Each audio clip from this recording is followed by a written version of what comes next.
খুলনা প্রকৌশল ও প্রযুক্তি বিশ্ববিদ্যালয় বর্তমানে উত্তাল পাল্টাপাল্টি কর্মসূচির কারণে উপাচার্য অধ্যাপক ডক্টর মোহাম্মদ মাসুদের পদত্যাগের দাবিতে আন্দোলনরত শিক্ষার্থীদের মুখোমুখি হয়ে মাঠে নেমেছেন কুয়েটের শিক্ষক, কর্মকর্তা ও কর্মচারীরা। সোমবার দুপুরে কুয়েট ক্যাম্পাসের দুর্বার বাংলার সামনে মানববন্ধন ও প্রতিবাদ সমাবেশ করেন শিক্ষক কর্মকর্তারা। সমাবেশ শেষে দুপুর 12টায় একটি বিক্ষোভ মিছিল বের করা হয়, যা ক্যাম্পাস প্রদক্ষিণ করে পুনরায় দুর্বার বাংলার সামনে এসে মানববন্ধনে মিলিত হয়।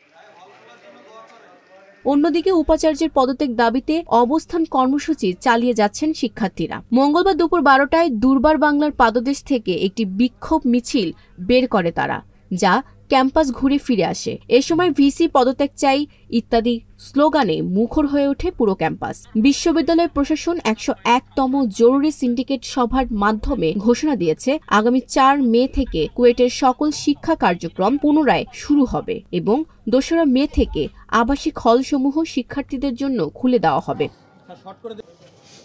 এছাড়া গত 18 ও 19 ফেব্রুয়ারি ক্যাম্পাসে সংঘর্ষের ঘটনায় জড়িত থাকার অভিযোগে 37 জন শিক্ষার্থীকে সাময়িকভাবে বহিষ্কার করা হয়েছে বলে জানিয়েছেন কুয়েটের জনসংযোগ কর্মকর্তা শাহেদুজ্জামান শেখ। তবে সিন্ডিকেট সভার সিদ্ধান্তকে অযৌক্তিক উল্লেখ করে তা প্রত্যাখ্যান করেছে আন্দোলনরত শিক্ষার্থীরা। সোমবার সারা রাত তারা প্রশাসনিক ভবনের সামনে খোলা আকাশের নিচে অবস্থান কর্মসূচি চালায় এবং কর্মসূচির দ্বিতীয় দিনেও আন্দোলন অব্যাহত রাখে।